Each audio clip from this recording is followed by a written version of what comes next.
Snow was falling in slow, heavy sheets the night I crossed back into Idaho, the kind of snowfall that softened the world into silence. My hands were tight on the wheel, my headlights struggling against the white curtain ahead. I told myself I was almost home, that Christmas dinner might actually feel like it used to, warm, familiar, maybe even healing if I let it. In the back seat, gifts slid gently with every turn: a knit scarf for Mom, a woodworking set for Dad, a cookbook Lily once said she wanted but never bought. I'd wrapped them neatly, like presentation could somehow fix years of uneven love. When I turned into my parents' neighborhood, the houses glowed with gold windows and overdone decorations, each one trying too hard to look perfect. My chest loosened just a little. I slowed as I approached the cul-de-sac, taking in the familiar outlines of childhood. The porch light was on the driveway, shoveled clean. I imagined walking through the door, Mom smiling, Dad awkward, but trying, Lily hugging me with that soft pat on the back she saved for formal occasions. Then my phone buzzed. I glanced down at the glowing screen on the console. From Dad. "It's immediate family only this year. Safe travels." For a moment, I thought I read it wrong. I blinked once, twice. My breath fogged the windshield as the meaning sank in like ice water through my veins. Immediate family. My seat at the table. Gone. Reassigned. Erased. I looked up toward the house at the exact moment the dining room lights brightened. Through the wide front window, I saw them, my family, setting the table without me. Lily's fiancé, Trent Callahan, pulled out the chair that used to be mine. He sat beside my father, laughing like he belonged there. My blood went cold, then hot, then strangely calm. Instead of crying, I shifted the gear into park and watched silent and unseen as they toasted a dinner I wasn't supposed to witness. The humiliation should have hurt, but something sharper rose in its place. Something cleaner. Something that watched every detail with a precision I hadn't felt in years. I stayed there, engine running, as the snow thickened around the car. Mom carried dishes to the table, her posture perfect as always. Lily fluffed her hair, fiddled with her engagement ring shot. Trent a smile that looked too eager to be real. Dad Robert Jensen clapped Trent on the back proudly, as if this man had somehow become the center of our family in the few months I'd been away. I leaned forward, and that's when I saw it, a slim blue binder on the sideboard angled just enough for the logo to catch the light. North Star Equity Partners. A name I'd seen flagged in compliance reports at work more than once. A name that carried whispers of suspicious transfers, offshore accounts, and clients whose statements never aligned with their ledgers.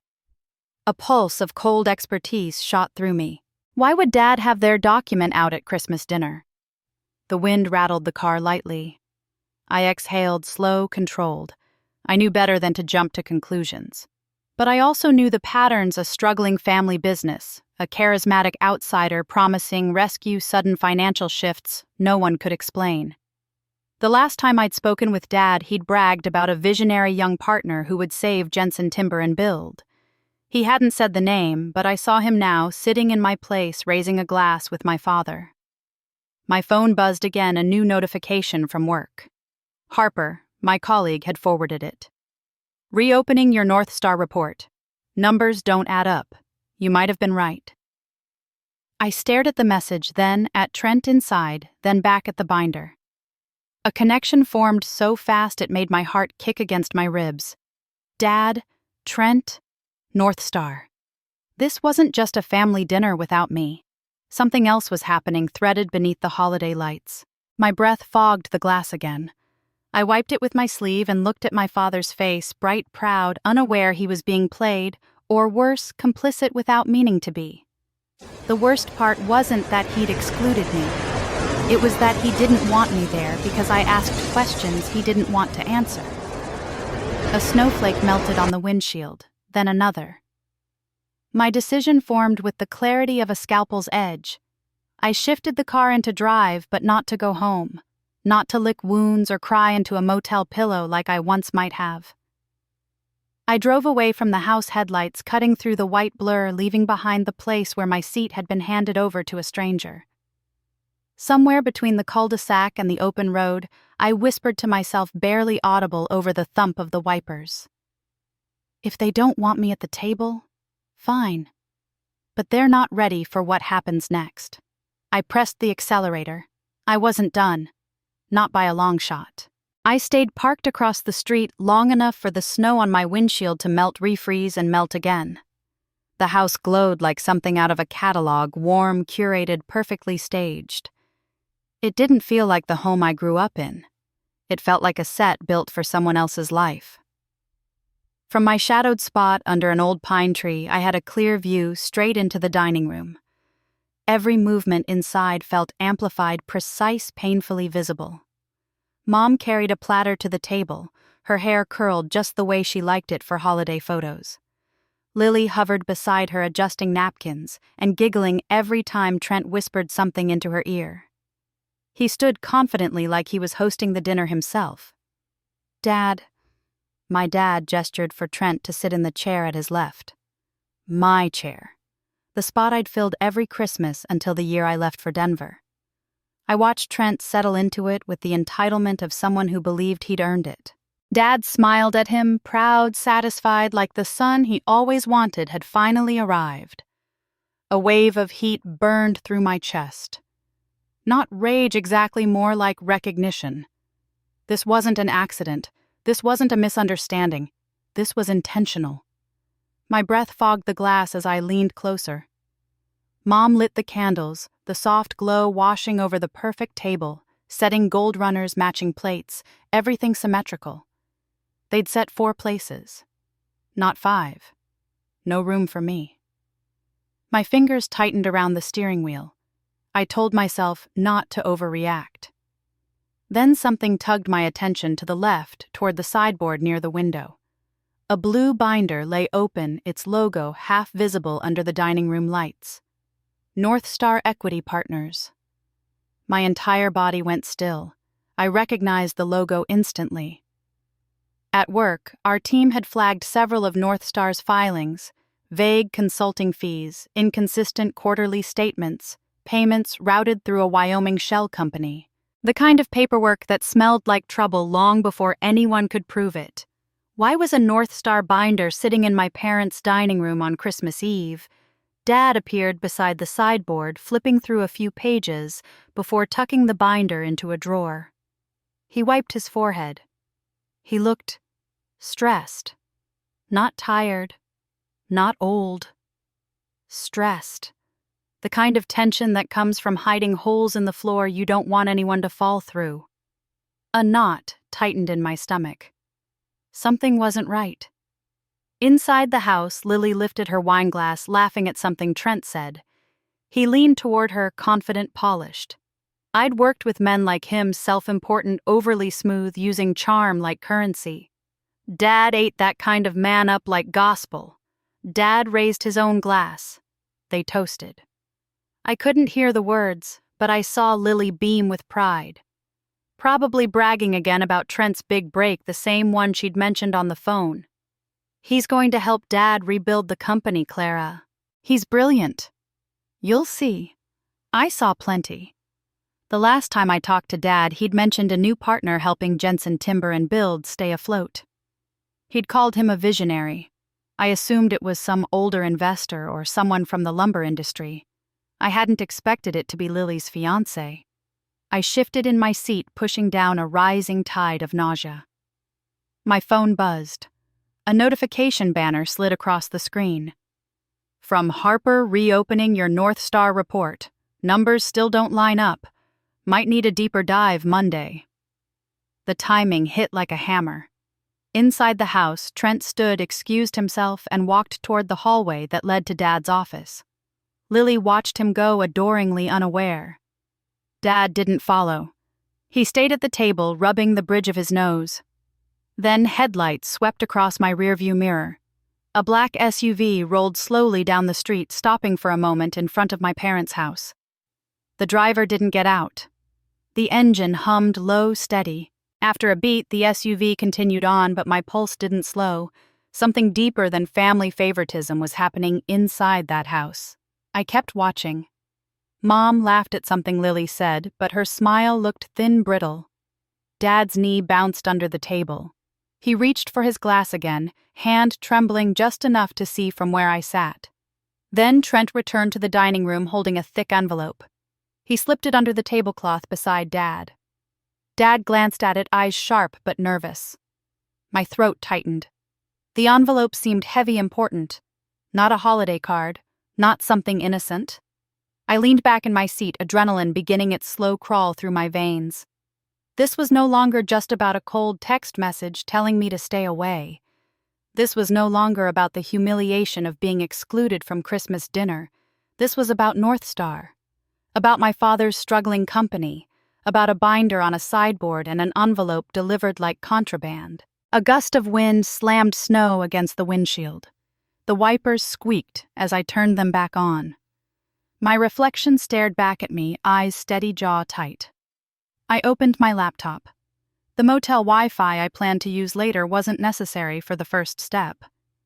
I pulled up my offline notes folder, North Star Equity Sawtooth Resources, LLC Cayman Intermediaries, flagged filings, suspicious consulting fees. All the little threads I'd followed months ago before letting the case go cold. Not anymore. Inside the house, Dad clinked his glass again. They laughed.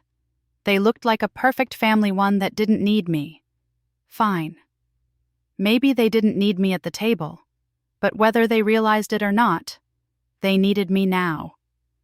Because whatever North Star was doing, it was already sitting at that dinner with them. I closed the laptop gently, my decision already made. If the truth was buried under pretty lights and false smiles, I'd dig it out myself, even if it meant tearing open the night to get to it. I checked into the only motel still lit along the highway, a squat building with flickering neon, and a parking lot full of trucks coated in ice. The lobby smelled like burnt coffee and lemon cleaner. I barely spoke to the clerk before taking the key and walking down the thin hallway, my boots squeaking on the old linoleum. Inside the room, the heater groaned alive when I turned the dial. I set my laptop on the small table beside the window, watching snow gather thick on the sill. The humiliation from earlier sat in my chest like a stone, but now something else layered beneath it, an instinct I didn't want to name yet. Not anger, not fear, something sharper. I opened my laptop, fingers trembling with a kind of cold that had nothing to do with the weather. The offline folder I kept for questionable companies loaded slowly. North Star Equity Sawtooth Resources, LLC. Cayman intermediaries, names I'd flagged before tucked away, ignored when no one wanted to pursue them. Now they pulsed on the screen like warnings I'd missed. I started with the payments. 4 months ago, Jensen Timber and Build received its first consulting fee from North Star Equity. $80,000. A month later, another, then another. The transfers were all routed through Sawtooth Resources LLC, then pushed offshore. Each number sat just below the reporting threshold. Classic laundering behavior. I leaned closer, lips pressed tight. Dad had never mentioned receiving consulting funds from anyone. He hated outsiders meddling in his numbers. So why would he take money from a firm with a reputation for financial gymnastics? I dug deeper into the registry. The Wyoming shell companies tied to Sawtooth looked familiar, thin websites, vague statements, recycled addresses. All red flags. And then I saw a new name that froze my breath. Jensen Holdings, LLC. Created 3 months ago. The listed signer, R. Jensen. My father. Except the signature didn't look like his. Not exactly. The slant was slightly off. The bottom loops were tighter than Dad's usual lazy curves. I pulled up one of Dad's old scanned tax forms for comparison. The difference was obvious once you knew what to look for. Someone had copied it poorly. I sat back, the heater humming behind me. Forging a signature is a felony. If Trent or someone at North Star had forged Dad's name, they weren't just using him, they were setting him up. My phone buzzed on the table. A text from Harper. Saw something strange in the North Star logs today. We'll call you Monday. Be careful. I typed back a thank you, but before I hit send, another message landed from an unknown number. Stop digging. My thumb hovered over the screen. A cold sensation swept across my skin, prickling. I deleted the message instantly, my heart thudding. Someone knew I was looking. I stood and moved to the window, parting the curtains just a little. Snow hissed against the glass, swirling in the streetlights. No cars in the lot except the same pickups I'd seen earlier. But fear whispered anyway. I returned to the table and forced myself back to the files. Fear didn't matter. Time did. Jensen Holdings LLC only had one outgoing wire transfer, $400,000 to a Cayman intermediary. The transfer memo read, Asset Reallocation, Expansion Phase. Dad didn't speak like that. He barely used email. He never would have approved that kind of money movement. Not knowingly. I searched the metadata on the documents. Some had been edited at 2 a.m. Dad was always asleep by 10:30. Another document came from a computer ID I didn't recognize, an internal North Star device. My stomach nodded. Trent. Of course it was Trent. But why the envelope? Why the binder at dinner? Why place him at Dad's side like an heir? What was he planning next? Another alert blinked on my laptop server, sync complete. My old flagged report on North Star reopened itself. I clicked through the notes, inconsistent ledgers, sudden influxes of capital payment structures that suggested asset stripping. And now their proximity to my father's failing business. It wasn't just personal. It was deliberate. The heater clicked loudly, making me jump. I stood again, pacing the room, trying to pull the pieces into a single picture. Dad's company had been bleeding money for years. He'd been desperate. Lily brought home Trent picture-perfect and confident. Dad latched onto him like a lifeline. And Trent, well-dressed and charming, walked straight into the weak point. My father's pride. He wouldn't let me help him because my questions made him feel small. But Trent made him feel important.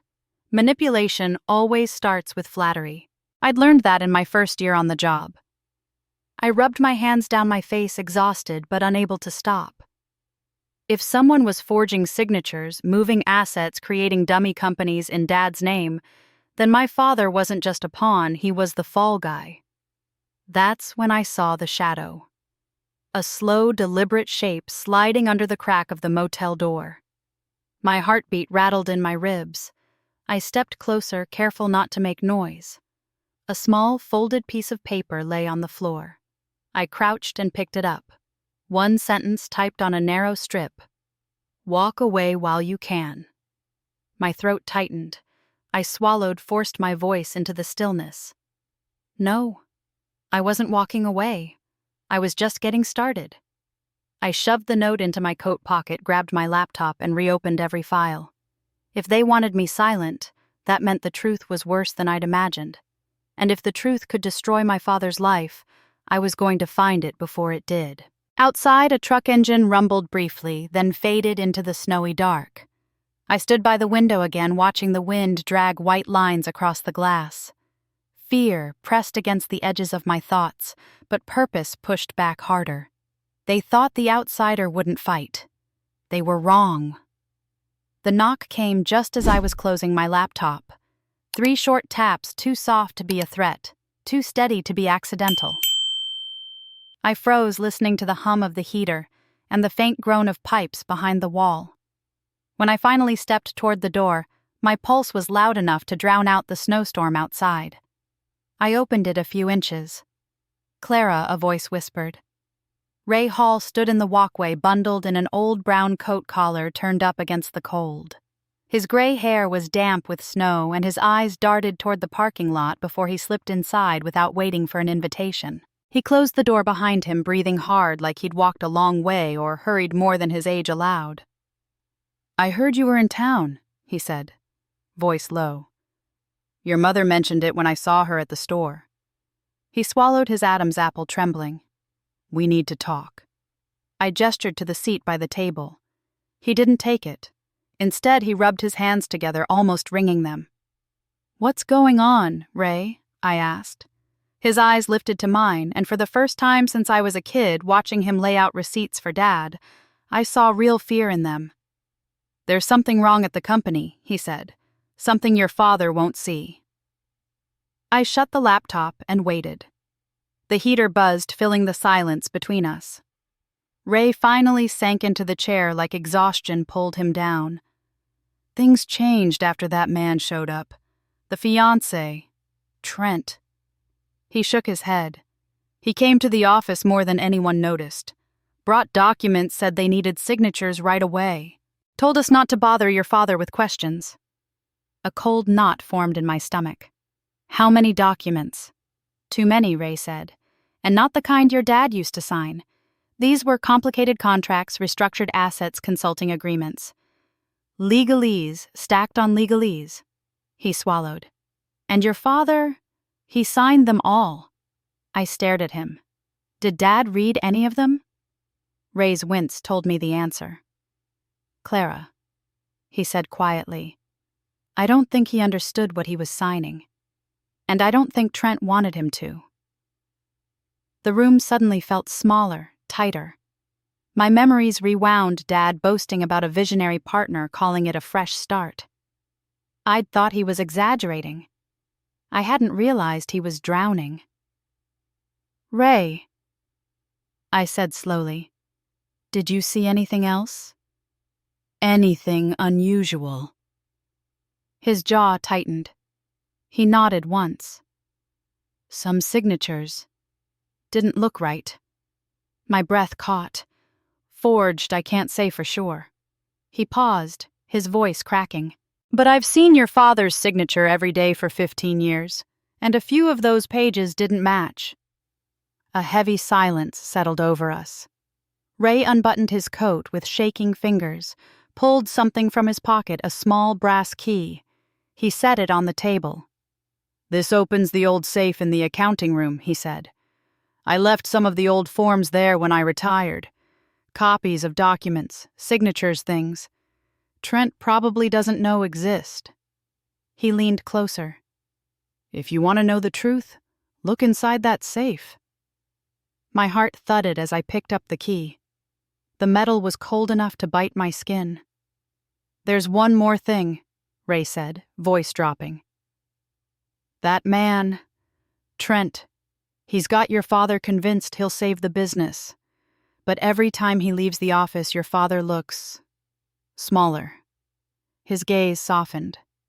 "He still talks about you, Clara.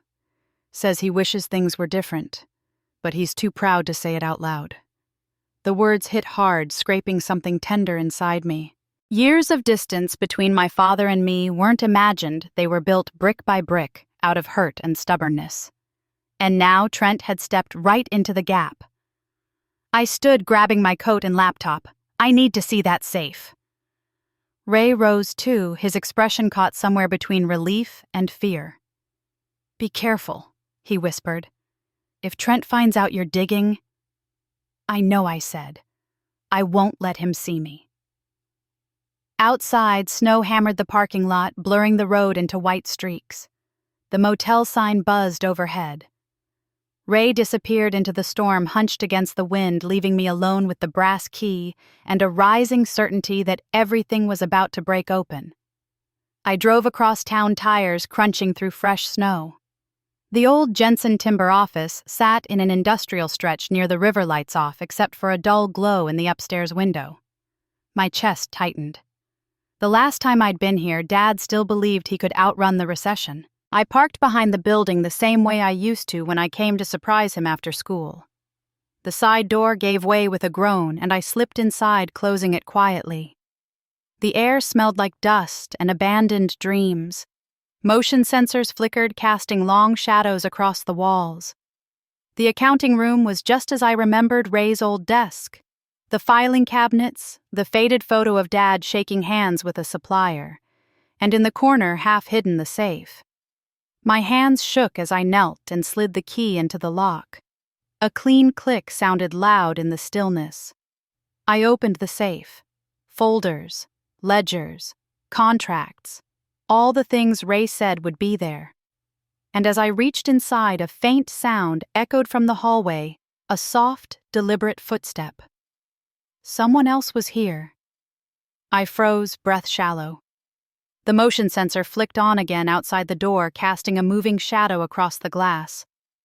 Not Ray, not Dad. Someone who didn't want me opening this safe. My fingers tightened around the folders. The truth was no longer buried, and neither was the danger. The air felt colder inside the office than it had outside. My breath puffed in front of me as I crouched deeper into the shadow of the safe, listening for the footsteps again. Nothing came. Just the faint hum of old fluorescent lights struggling for life.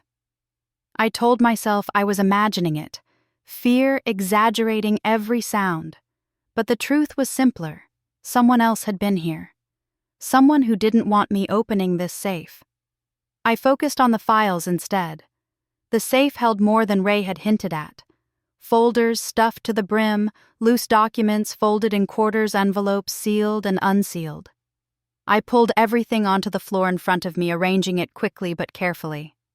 My pulse slowed as instinct took over, the same methodical calm I felt when unraveling corporate lies at work. The first folder I opened was a ledger. My father's old handwriting filled the left column dates, timber orders, payroll corrections. But halfway through, the handwriting changed. The neat loops and angles sharpened into tight mechanical strokes. Trent's influence was everywhere, even if the ink wasn't his. Payments labeled consulting fees appeared in amounts too large and too frequent to be legitimate. Beside them, tiny notes in the margins read, "Why approved and not standard." The second folder held a slick contract packet emblazoned with the North Star Equity Partners logo. I flipped through pages thick with legal jargon. Buried halfway in was a foreign clause transferring partial ownership of Jensen Timber and Build to an entity I recognized instantly, Sawtooth Resources, LLC. My jaw tightened. Sawtooth was the shell company that funneled money offshore. And here it was in my father's office, inside a contract he never would have understood. The signature page came next. I held it under the dim light. R. Jensen. The letters were right, but the rhythm was wrong. My father always signed with a slight left slant, the J looping too widely. This one looked like a careful imitation, tight, deliberate, almost traced. I ran my thumb over the paper, feeling the grooves. A copy wouldn't indent like this. Someone had signed it by hand. I swallowed hard. It wasn't Dad. And if it wasn't Dad, there was only one person with access motive and the audacity to forge a signature. Trent. A brittle laugh escaped me. They hadn't even tried to hide it well. I moved to the next envelope. The paper felt heavier, familiar. My father's handwriting stretched across the front, shaky and uncertain, for Linda. My mother. I hesitated, then opened it. Inside was a letter written in the kind of uneven script Dad only used when he was overwhelmed. Linda, I don't know how much longer I can keep pretending I understand the papers he brings. I think I've made a mistake. I wanted to fix things for you and the girls. I wanted to be strong again. But I'm not sure what I've signed anymore. The letter stopped abruptly mid-sentence, like he'd been interrupted or lost his nerve. Tears rose behind my eyes before I could stop them.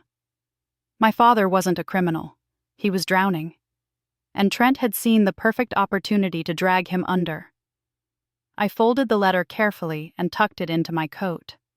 The next folder was thinner, only a few documents inside. But the moment I saw the header, my stomach turned. Lodge Creek Cabin Property. Lien Agreement. My hands tightened around the pages. The cabin was the last piece of my childhood untouched by bitterness, the place Dad took us to. Fish, the place Mom read to us on rainy afternoons. Seeing it listed as collateral on a fraudulent asset reallocation made my vision blur. Trent wasn't just stripping the company. He was planning to take everything. I snapped photos of each page on my phone. The cabin lien, the forged signature, The shell company transfers, the North Star contract, page after page creating a digital trail they couldn't erase. The heater clicked in the corner of the room, but it didn't ease the cold spreading through me. As I photographed the last page, something caught my eye. The margin held a small handwritten note in my father's familiar script. Trent insisted, didn't want to sign, but he pushed. For a second, I couldn't breathe. That sentence said everything. Dad wasn't a partner in this. He was a victim. And Trent had pressured him into signing documents he didn't understand. A floorboard creaked in the hallway. This time it wasn't my imagination. I killed my phone's flashlight and crouched low, sliding the folders back into the safe exactly as I'd found them. My fingers shook, but my movements stayed precise. Years of handling evidence taught me how to be quick without leaving a trace. Another step. Slow, deliberate. I eased the safe door shut, locked it, and slipped into the dark corner behind a filing cabinet. A shadow passed the frosted window of the hallway door, long distorted. It paused. Listening. I held my breath so tightly my chest ached. After a moment, the shadow shifted, then drifted away. A door clicked somewhere across the office. Then silence. I didn't wait. I slipped out through the emergency stairwell, boots sliding on ice as I hurried across the parking lot to my car. My fingers fumbled with the keys before I managed to start the engine. When my headlights flared on, they illuminated the second-floor window. A figure stood there, still, watching. Just a silhouette, but unmistakably aware of me. Not Dad, not Ray. Someone who knew exactly what was inside that safe. And someone who now knew I'd opened it. I locked eyes with the dark shape through the snow-glazed glass until it stepped back into the shadows. Only then did I whisper to myself, voice steady despite the tremor in my hands. They know I have the truth now. I slammed the car into gear and drove into the storm, the safe's secrets burning in my pocket like a fuse already lit. The drive back to the motel felt longer than the hours I'd spent on the road that afternoon. Snow hit the windshield in frantic bursts, the wipers thumping a jagged rhythm that kept pace with my heart. Every time I checked the rearview mirror, I expected to see that silhouette behind me, the shape in the window, the watcher. But the highway stayed empty, dark, endless. By the time I pulled into the motel lot, the neon sign buzzing faintly overhead, my hands were stiff around the steering wheel. I parked closer to the office door this time, beneath a broken lamp that flickered, but still cast enough light to make anyone watching think twice. Or at least that's what I told myself. When I stepped out, I noticed a truck I didn't recognize, a dark, heavy model with no plates on the front. It hadn't been there earlier. My breath tightened. I walked faster, boots crunching across ice, never quite turning my head, but seeing enough from the corner of my eye. The windows were tinted black. No movement inside. I slipped into my room, locking the door twice. Only once the deadbolt clicked did I let myself breathe. On the small table, my laptop waited screen dark. I sat and opened it, trying to shake the feeling of eyes on me. My fingers hovered over the keyboard before instinct kicked in. I uploaded the photos from the safe, the forged signature, the shell company contracts, the cabin, the letter Dad never finished. The images opened one by one on the screen, glowing like small damning truths in the dim room. My phone buzzed. I snatched it, pulse jumping. Unknown number. Walk away. I stared at the message, air freezing in my lungs. It was the same threat as before, but bolder now, more confident. Whoever was watching me believed I understood the stakes. I deleted it.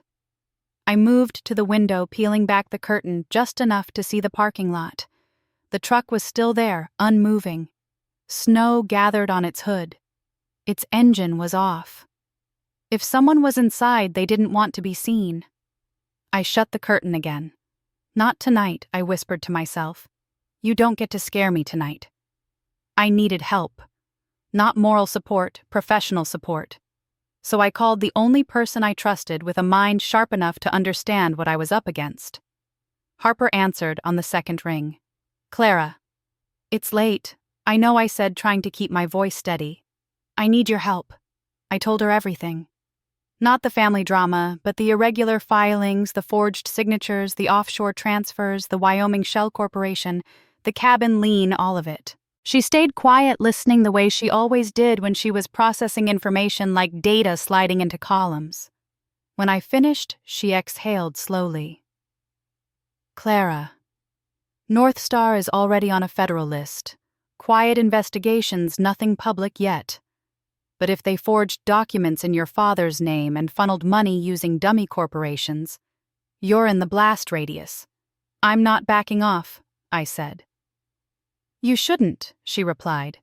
"But you need to be smart. Don't work alone." A pause. Then her voice lowered. "There's chatter about someone at North Star requesting access to the Jensen files weeks ago. Someone wanted to know everything about your family before you even showed up." My stomach tightened cold and hot all at once. "Who?" I asked. "I don't know yet," she said. "But be careful." After the call ended, I sat there staring at the screen until my eyes blurred. The forged signature glowed in front of me, a twisted imitation of Dad's name. He hadn't betrayed the family, not intentionally. He'd been prey. A memory surfaced, Dad telling me at 18 that I was too rigid, that I made things harder than they needed to be. I'd left for Denver soon after. Now I saw it differently. My questions weren't a burden. They were a threat to men like Trent. I pressed my palms into my eyes, willing myself to stay focused. Then headlights washed across the curtains. My body went still. I stood slowly, pulling the fabric back just enough to see. The truck had moved. It was repositioned now, closer to my room, pointed directly at my window.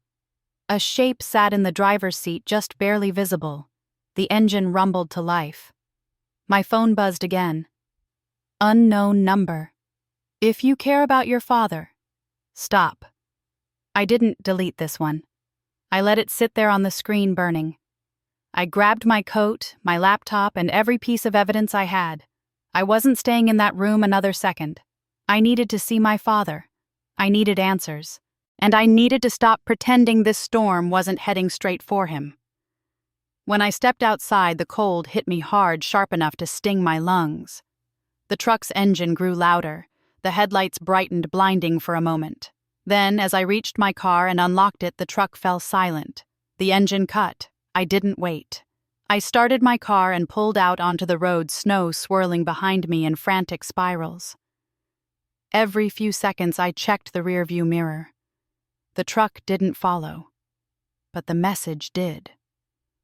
They wanted my silence. They'd chosen the wrong Jensen.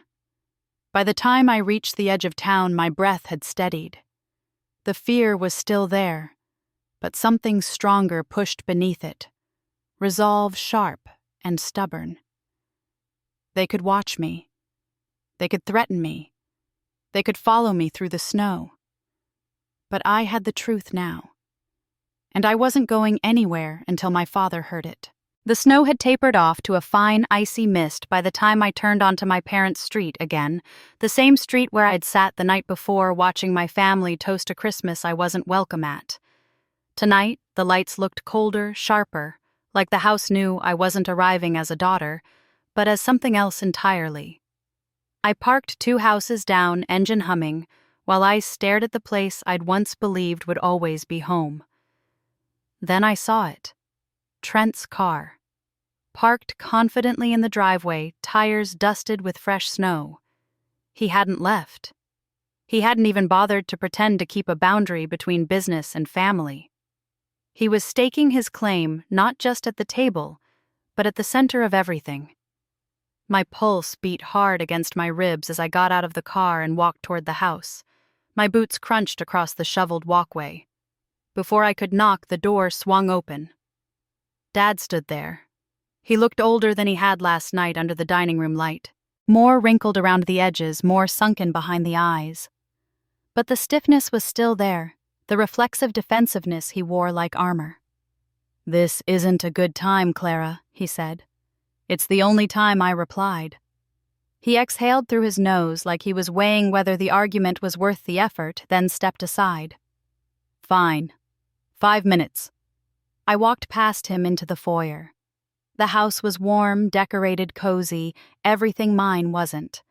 But tonight the air felt tight, thick with tension. Mom appeared in the hallway, her expression tight but nervous, as if she knew something was cracking beneath the surface. We ended up in Dad's study, a room filled with framed awards, model trucks, old plans he was once proud of. He closed the door behind us. "Why are you here?" he asked. I set the folder of copies on the desk between us. "To show you what's happening, what you're signing, what you're giving away." His eyes flickered to the papers but didn't reach for them. "I don't know where you're getting this information, but Trent has been helping me stabilize the company. You shouldn't interfere." "He's not helping you," I said. "He's gutting the company, using shell corporations, moving money offshore. He forged your signature on at least 2 documents. Dad's jaw twitched. "I sign a lot of things, Clara. I might have forgotten." "No," I cut in. "You didn't sign them." I compared the handwriting. "It's not yours." His face hardened. "Enough. You're making something out of nothing because you don't like Trent." "I don't like criminals," I said. "And he's using you." Before he could respond, the study door flew open. Lily stood there, eyes wide, cheeks flushed with anger. "Are you serious, Clara? Are you really doing this?" "Doing what I asked, quietly. Trying to destroy my relationship. Trying to ruin the only good thing that's happened to Dad's business in years." I stared at her disbelief.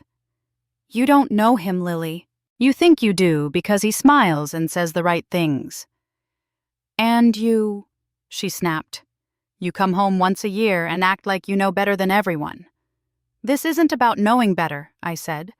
"This is about evidence." Lily scoffed. "You're jealous. That's all this is." I laughed short, humorless. "Jealous of what?" "The fact that he's using Dad's failing business as a front for a fraud network.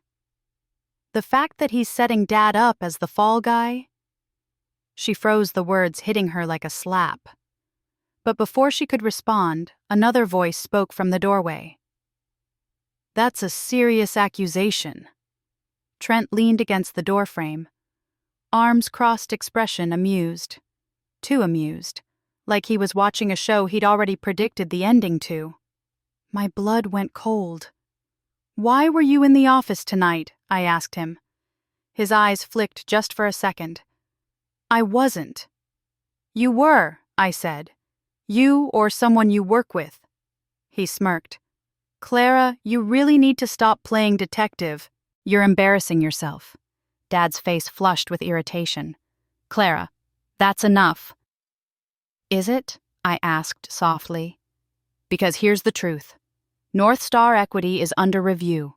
Their filings are fraudulent.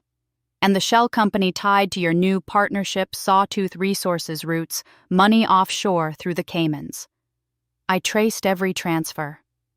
I slid the forged signature page toward Dad.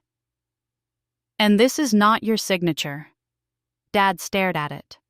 For the first time, doubt cracked his expression. A small fracture, but real. Trent noticed. He stepped forward, voice calm. "Richard, you don't have to listen to this. Clara has never supported your decisions. She left you when you needed her most. She doesn't want you to succeed." My father blinked, his loyalty shifting dangerously. I stepped closer, lowering my voice so only he could hear. "Dad, he's using you. He's been using you from the start." His jaw clenched. "Get out." My heart dropped, but my face stayed calm. "If you want everything to collapse around you, I'll go. But when it does, and it will remember that I told you the truth." I turned toward the door, passing Trent. He leaned in slightly, whispering just loud enough for me to hear. "You should have stayed gone." I didn't answer. Outside, cold air hit my face. It should have cleared my head. It didn't. Something darker settled instead, resolve sharpened into something close to steel. As I walked toward my car, I saw it, the black SUV, parked 2 houses down. Same one from the motel. This time the driver didn't hide. The tinted window rolled down just enough for me to see the faint outline of a figure watching me. A threat. A reminder. I unlocked my car, slid inside, and whispered into the dark, "You picked the wrong Jensen." Then I drove away, the SUV's headlights flickering once before going dark. The SUV followed for 2 blocks before its headlights vanished suddenly into a side street, leaving only darkness in my mirrors. I didn't relax. People like that didn't disappear. They circled. They waited. I kept driving until the houses thinned and the road opened into long stretches of shadow. A grocery store sat alone on the corner, its parking lot lit by buzzing floodlights. I pulled in, turned off the engine, and let the silence settle. I needed someone who understood the weight of what I'd found. Someone outside the family. Someone who knew how to follow corruption to the bone. My fingers hovered over my contacts before tapping a name I hadn't used in years. Miles Carter. Investigative journalist. Sharp. Unbothered by powerful enemies. Dangerous in all the right ways. He answered, sounding half asleep, but the second I said North Star Equity, the rustle of sheets disappeared. "Where are you?" he asked. I told him. He exhaled. "Tomorrow, 6 a.m. Diner on Highway 55. Bring everything." The call ended. The clock on my dashboard read just past midnight. I had 6 hours to get ready. Back at the motel, I double-checked the lock, drew the curtains, and spread the documents across the bed. The photos from the safe glowed on my laptop screen. The forged signatures, the shell companies, the transfer codes, the cabin lien, each piece of paper a match dropped into a dry forest. And among them, the unfinished letter Dad had written to my mother.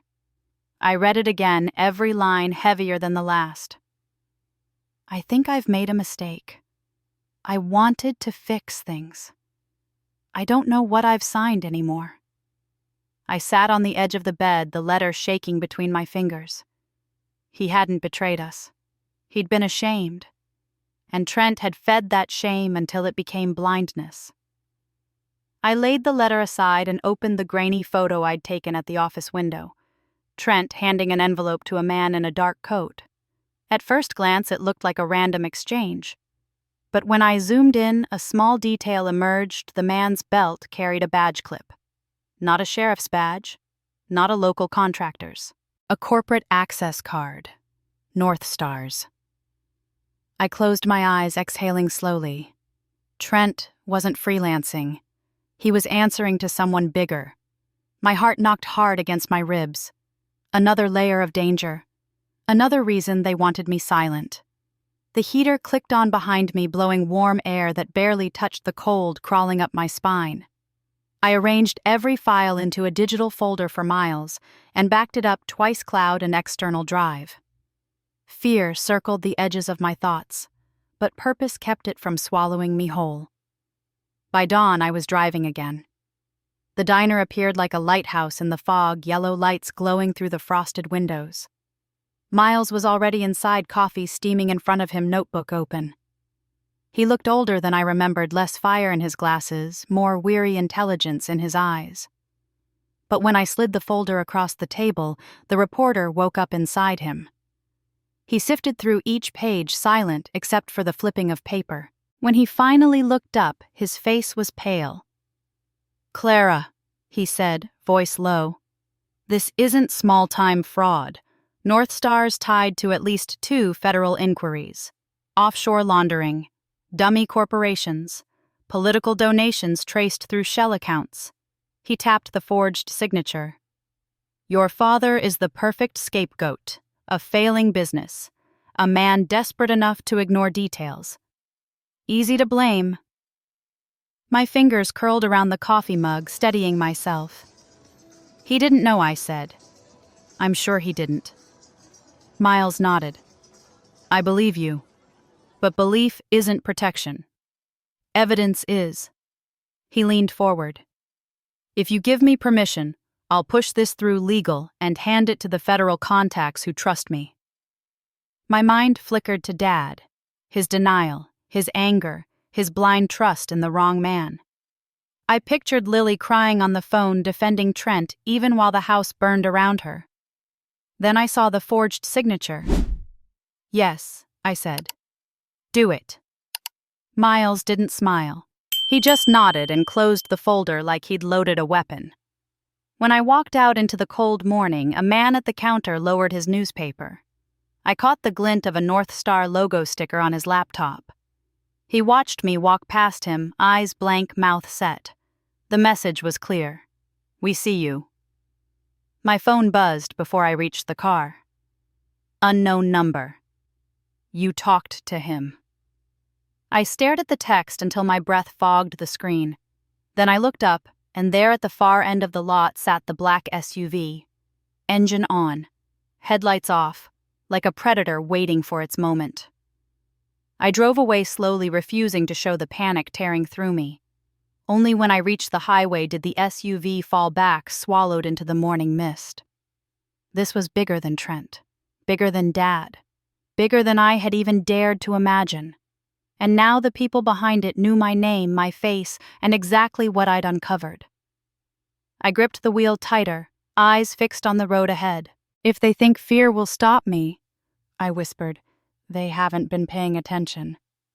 And I drove straight into the day like someone who knew how to survive storms, because I had already walked through worse. By the time I woke the next morning, my phone was vibrating itself across the nightstand. Notifications piled one on top of another, news alerts, financial briefings, messages from coworkers. I blinked against the light, opened the first headline, and felt the air leave my lungs. North Star Equity, under federal review. I scrolled. Offshore shell network linked to multi-state investment fraud. My father's company wasn't named, but the language was too familiar. Regional lumber supplier consulting fees under scrutiny, asset diversion through intermediary corporations. It was Jensen Timber and Build. It had to be.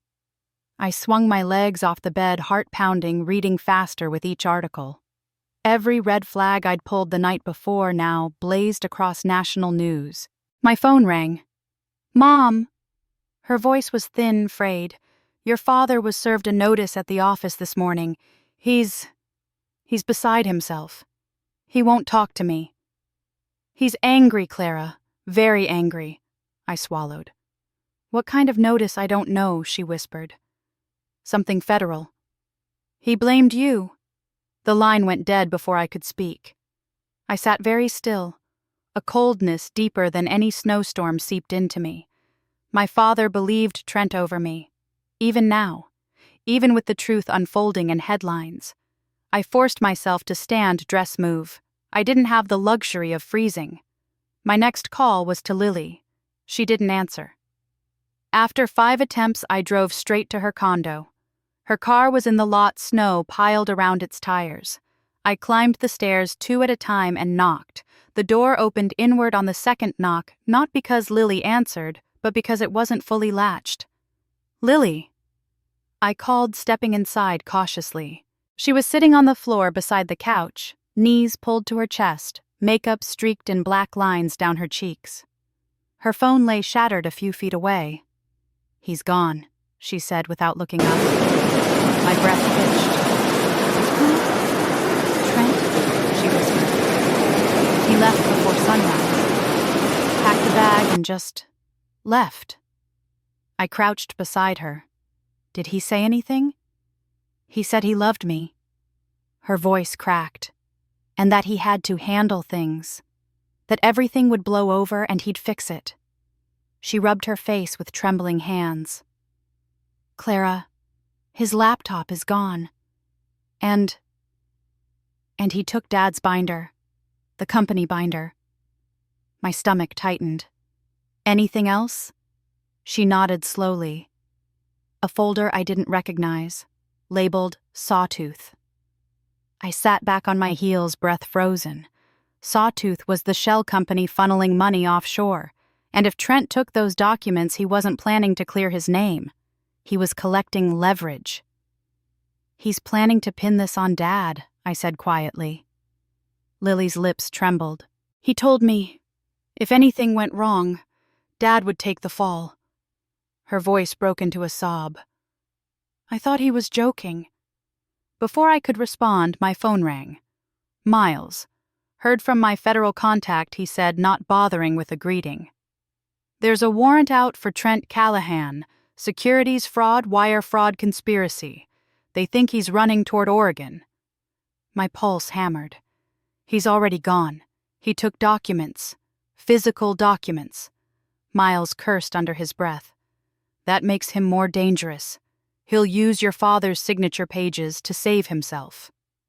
I thanked him and hung up. Lily was staring at me with hollow eyes. "Clara, what do we do?"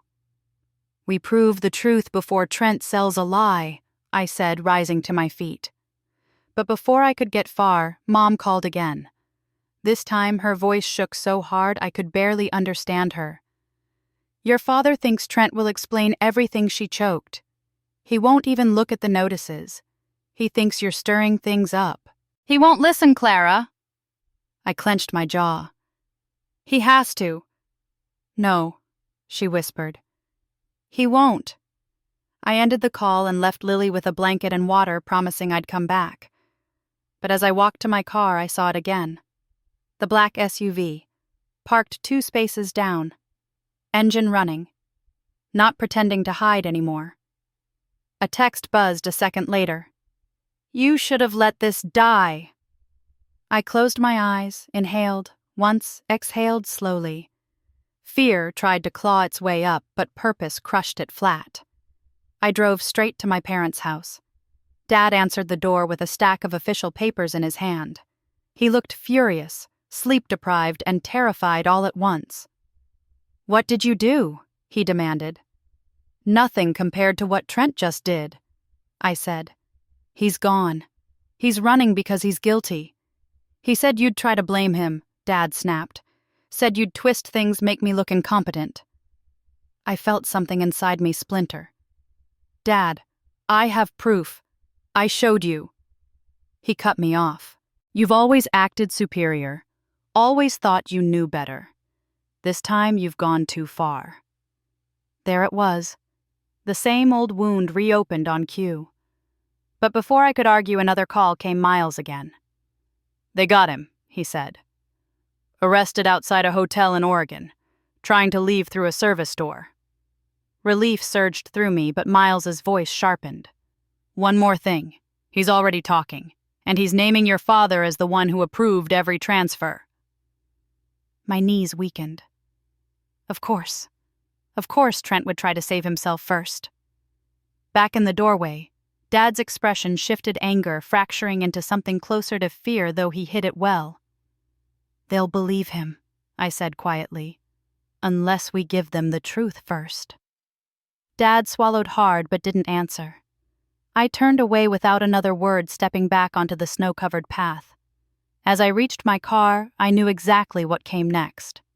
Trent had made his move. Now I had to make mine.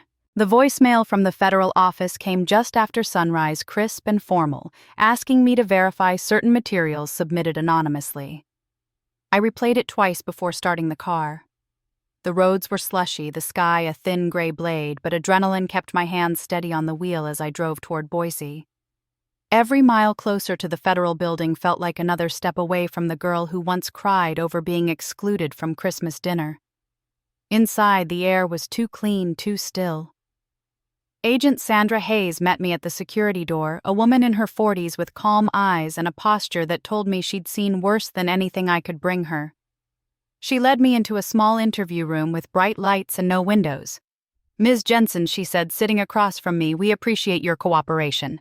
Can you walk us through how you obtained the documents?" I said, everything on the table. The forged signatures, the shell company transfers, the cabin lien, the sawtooth routing numbers, the contract pages with the North Star logo. Pieces of a puzzle that was never meant to be solved. I told her everything. How Trent had pressured Dad. how documents arrived late at night, how no one at Jensen Timber understood half the clauses they were signing. When I finished, she sat back, fingers steepled. "If you hadn't come forward," she said quietly, "your father would likely be in custody today." The words hit harder than any threat I'd received. She walked me through the stakes. Trent was cooperating, desperate for a reduced sentence.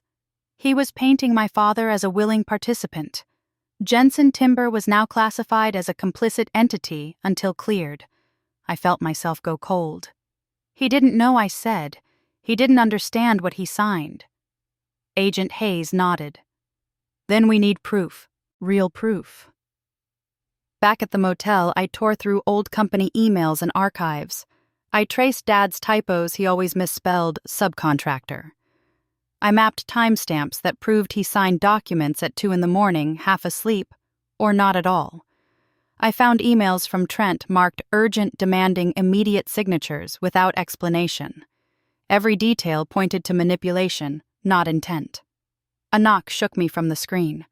When I opened the door, Lily stood there pale and exhausted, her eyes too swollen to hide what the last 48 hours had done to her. "Can I come in?" she murmured. I let her. She sat on the edge of the bed like her bones were too heavy to hold. "I defended him," she said. "I defended him even when I knew something felt wrong." She rubbed her palms together, trembling. "I thought you were jealous. I thought Trent cared about Dad." "Lily," I began, but she cut me off. I heard him once, she whispered. "He told Dad, 'Just sign Richard. You don't need to understand everything.' And Dad just did it." I closed my eyes. The truth was uglier than I'd expected. Lily took a shaky breath. "There's something else. Trent had a safe at my condo. I know the passcode." My eyes snapped open. "What's in it, I don't know," she said. "But he told me never to touch it. Which means we should." We left immediately. Her condo smelled like stale perfume and fear. She moved a bookshelf aside, revealing a small steel safe. Her fingers shook as she typed the code. Inside were a burner phone, 2 USB drives, and a stack of papers. The first page made my stomach drop. A printed script of talking points blaming my father for everything. The next pages were worse: Cayman transfers, internal notes, timelines of asset liquidation, all in Trent's handwriting. One sticky note stopped me cold. "RJ trusts me. Easy to steer." It felt like a punch to the chest. "We need to take this to Agent Hayes," I said. The drive back was silent except for Lily's soft sniffles. When we handed the documents over, the agent's eyes widened. "This," she said, holding up Trent's handwritten notes, "is exactly what we needed. This proves your father was targeted, not involved." For a moment, relief filled my lungs like air after drowning. But Agent Hayes wasn't finished. "Ms. Jensen," she said carefully, "this may not just exonerate your father. This may bring down the entire network." Outside the building, snow had started again, soft, slow flakes drifting through the air as if the world was resetting itself. I walked to my car with the cabin lien in my hand, tracing the ink where my father's name was nearly replaced by someone else's greed. They tried to take everything from him, and I was going to give it back. That night, when I finally collapsed onto the motel bed, my phone buzzed. Unknown number. "You think this ends with Trent? You have no idea who you're exposing." The message didn't scare me this time. It clarified something. The storm wasn't over, but I wasn't running from it anymore. The snow had thinned into a quiet dusting by the time I turned onto my parents' street again. It looked almost peaceful, like the storm hadn't ripped our family open just days before. I parked at the curb and sat there for a moment, letting the engine idle, trying to steady the strange mix of dread and hope pulling at my chest. I wasn't here for a fight, not this time. I was here because Dad finally knew the truth, and for once he wasn't pushing me away. When I stepped onto the porch, the door opened before I could knock. Dad stood there, shoulders slumped beneath a flannel shirt he'd probably worn 2 days straight. His face looked older than it had any right to, tired, thinner, softened by something I had never seen in him before. "I hoped you'd come," he said quietly. I nodded. Words felt too fragile to trust. Inside the house looked the same, but everything felt different. The North Star binder was gone from the hallway table. The office door was closed. Mom hovered near the kitchen, wringing her hands, her expression somewhere between relief and sorrow. Dad led me into the living room. The fire crackled in the hearth, and for a moment I let myself remember the years when this room had been warm for reasons that had nothing to do with flames. He sat heavily in his chair, and I took the spot across from him. For a long beat, neither of us spoke. It was strange how much silence could weigh. Finally, Dad exhaled long and unsteady. I read everything Agent Hayes sent, all the documents, all the notes, and the letter I never finished. He didn't look at me when he said it. His gaze stayed fixed on the fire like he wasn't sure he deserved to look anywhere else. "I thought I was doing the right thing," he murmured. "Keeping this family together, keeping the business alive. I thought if I could save Jensen Timber, everything else would fall back into place." A small ache formed in my chest. "You were under pressure." Trent knew exactly how to use that. Dad's jaw tightened. "I was weak." He shook his head. "He made me feel like I still mattered, like I was still the man I used to be. And I let him talk me into signing things I didn't understand." He rubbed a hand over his face, voice breaking. "I didn't want you to see me like that. Not you." My breath hitched. It was the closest thing to an apology I had ever heard from him. "I didn't come to say I told you so," I said softly. "I came because you needed someone to see what was really happening." At last he looked at me. His eyes were raw, stripped of the pride that had ruled him for decades. "I should have trusted you," he whispered. "You were the only one asking the right questions." The words landed like an earthquake, shaking, disorienting, but cracking something open inside me that had been sealed too long. Before I could respond, Lily stepped into the doorway. Her arms were crossed, but not defensively this time. Her eyes were red, her expression softer than I'd seen in years. "I'm sorry," she said quietly, "for the things I said, for believing him over you." I stood as she walked closer. For a moment I thought she might stop halfway, but she didn't. She wrapped her arms around me awkwardly tightly, like she didn't know how to be a sister anymore, but wanted to try anyway. "I gave the ring back," she whispered. "To the investigators. It was evidence." I pulled away, studying her face. She looked fragile, shaken, but finally seeing clearly. "You didn't deserve what he did to you," I said. "Neither did Dad," she replied. Dad cleared his throat. "Speaking of which..." He opened a drawer beside his chair and pulled out a sealed envelope. "I want you to have this." I took it, confusion prickling at my skin. Inside was a folded deed. My breath caught. The cabin. The lake cabin, the one place in our family history untouched by resentment or pride, was now in my name. "I almost lost it because of him," Dad said. "Because I couldn't admit I needed help. You saved it. You saved me." A tear rolled down my cheek before I could stop it. I folded the deed, carefully holding it like something sacred. "I don't know what to say," I murmured. "You don't have to," he replied. We ate dinner together, nothing grand. Just reheated soup, a few rolls leftovers from a holiday that hadn't included me. But tonight it felt different, softer, honest. Dad put the old chair, the one Trent had claimed, back on the opposite side of the table where it had always been. "You sit there tonight," he said. I did. Later, when I stepped outside, the air was clean and sharp, the kind of cold that wakes you up rather than cuts you down. I looked back at the house, its windows glowing gently in the quiet snow. For the first time in years, I didn't feel like I was looking at someone else's life.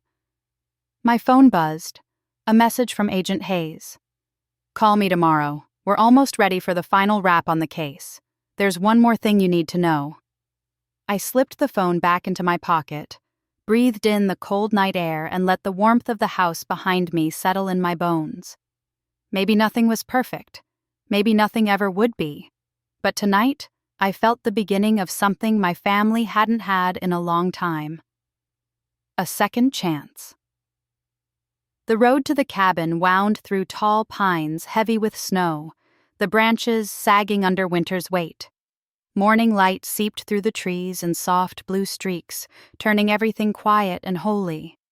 I hadn't been back here in years, not since the last summer before the business started slipping through Dad's fingers. But as I stepped out of the car and breathed in the cold wood smoke-scented air, I felt something loosen inside me like I'd been holding my breath for years. The lock clicked open easily. The cabin smelled the same as it always had, pine dust, and something faintly sweet like old flannel warmed by sunlight. I lit a fire in the stove and walked slowly through the rooms, letting memories settle around me. Dad teaching me to tie knots, Mom humming as she washed dishes, Lily and I whispering secrets under blankets, long after we were supposed to be asleep. For the first time in weeks, my hands stopped shaking. I set my bag on the kitchen table and pulled the deed from my coat pocket. Dad's signature trembled across the page in ink that was pressed too hard, like he'd forced every ounce of pride down into the pen stroke. I traced it with my finger. Whatever happened to the company, whatever came next, this place was mine now, a sanctuary, a symbol of something that had survived. My phone rang, vibrating across the wooden table. "Agent Hayes," I answered on the second ring. "Ms. Jensen, she said I wanted to give you an update. It's over. Completely over." I sank into a chair, letting her words settle. She told me Trent had taken a plea. He'd given up everything: names, documents, bank accounts. North Star's executives were already being rounded up. My father was officially cleared, his name removed from the list of targets. The case was pivoting away from him entirely. And one more thing, Hayes added. Your evidence was the turning point. If you hadn't stepped in when you did, this would have ended very differently. A long exhale left my lungs. "Thank you," I said quietly. "No," she replied. "Thank you." When the call ended, the cabin felt even quieter. Not empty, just peaceful. I made coffee, wrapped myself in an old quilt, and sat on the porch overlooking the frozen lake. The world was a sheet of white and blue, and silence a kind of silence that didn't threaten or punish but offered space to breathe. A message pinged on my phone. "Dad. Signed the final dissolution papers today. I'm sorry for everything I didn't see. Dinner here whenever you want this time. We'll wait for you." My throat tightened, but it wasn't the old ache anymore. It was something warmer, something healing. I typed back, "We'll build something new. All of us." As the sun dipped low behind the tree line, I took a slow walk down to the dock. Snowflakes drifted lazily around me, landing on my eyelashes, my coat, my boots. I stood at the edge of the frozen lake, feeling the cold seep into my palms as I rested them on the old wooden railing. I'd come home expecting a holiday dinner, a seat at a table I thought I still belonged to. Instead, I'd walked straight into betrayal, manipulation, and a storm that had nearly swallowed my family whole. But in the end, truth had done what truth always does. It rose. It exposed. It protected. It healed. And now, standing on the dock with nothing but quiet around me, I realized something I hadn't understood before. I wasn't the outsider anymore. I wasn't the forgotten daughter. I wasn't the afterthought. I was the survivor, the witness, the one who refused to stay silent. The fire inside the cabin flickered warmly through the window, a soft reminder that starting over didn't have to be loud or dramatic. Sometimes it was quiet. Sometimes it was just telling the truth even when no one wanted to hear it. Sometimes it was choosing yourself. Before I went back inside, I turned toward the imagined listener of my story, the one who had followed every twist, every heartbreak, every moment of resolve. and I spoke softly, sincerely. If you've ever felt shut out by the people who were supposed to love you, if you've ever had to stand alone to protect the truth, then you already understand more of this journey than you know. I'd love to hear your experiences, your strength, your stories, your victories. Share them in the comments. Let's make a place where none of us feel like outsiders anymore. And if this story stayed with you, if it made you feel something, I'd be grateful if you liked the video, subscribed, or stayed on the channel for more. We're building something here. Slow, steady, honest. There's always room for you at this table. I whispered the last words into the cold, letting them drift across the frozen lake like a promise. Then I turned back toward the warm glow of the cabin and closed the door on the past.